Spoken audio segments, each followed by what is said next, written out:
Saturday night's alright for driving, especially if you're Austin Dillon. A second win at Richmond in a row, and this time he keeps his playoff eligibility. Let's talk about it. And let's start off with Austin Dillon. He did really well in the long runs, like he did last year. RCR have been able to do that. They've been able to hit the headlines without a car hooking another car into the wall, which bucks the trend for the last year for RCR, unfortunately. But Dillon, he was impressive in Stage 1 and Stage 2. I think he was 4th place in both the stages. Now, I don't know if it was my sleep-deprived state or whatever, but it almost felt like a fever dream to see him up at the front near the end, running away from Alex Bowman. But it was impressive. And it was exactly what I talked about in yesterday's video. I think I even said we could just see Austin Dillon win again in Richmond. Where is he in the point standings at the moment? I think he is still outside of the top 20, isn't he? Yeah, he's 25th. He is just behind SVG. He's 4 points behind SVG. But SVG has 4 wins on the year. Granted, for both of them, they have as many top 5s as they have wins.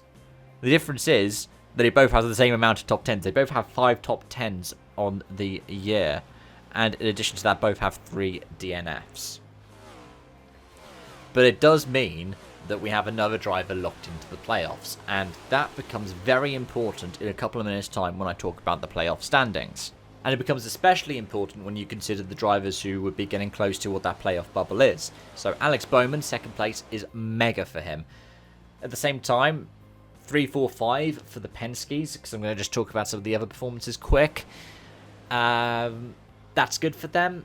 At the same time, it is some of their best form on the short tracks this year. It's what they'll need for Phoenix, and given that they've won the 3 championship finales in the next gen era, this is a good sign for them. Behind them, Kyle Larson, 6th place. Good for him after what happened at the Glen. Daniel Suarez in 7th. That is good for him as the lead trackhouse driver, especially if the rumours about him negotiating a move across to Spire are to be believed. Josh Berry in 8th. That is a good performance. It also potentially bodes well for Penske because of the Wood Brothers Penske Alliance. Kozlowski in 9th shows that there is some good luck in the 6 car. And Denny Hamlin in 10th. That was okay. It was, I think, slightly worse than was expected for him, but not as unfortunate as what happened to the 2 teams that he owns.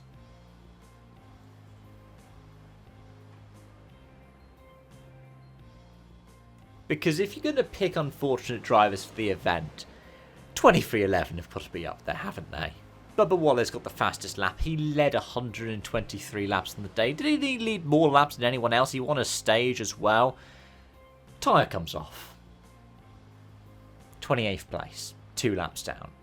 Tyler Reddick, caught in a wreck. He gets turned by Ty Gibbs, being run into the back of by Suarez, actually.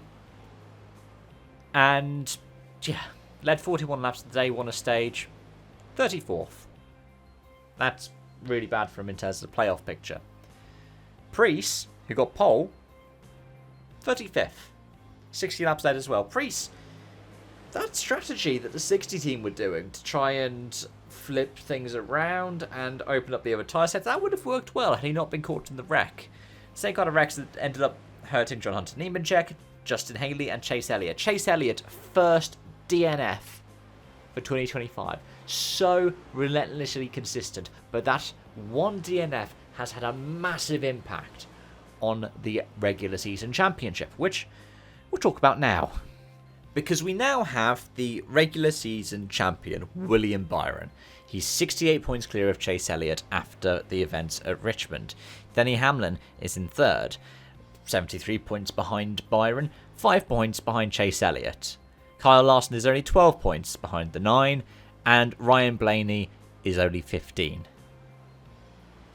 So, it could easily be that Chase Elliott, if he is unlucky at Daytona, could drop as low as even behind Christopher Bell, who had a bad week and lost 2 spots in the standings because of the good performances for Larson and Blaney.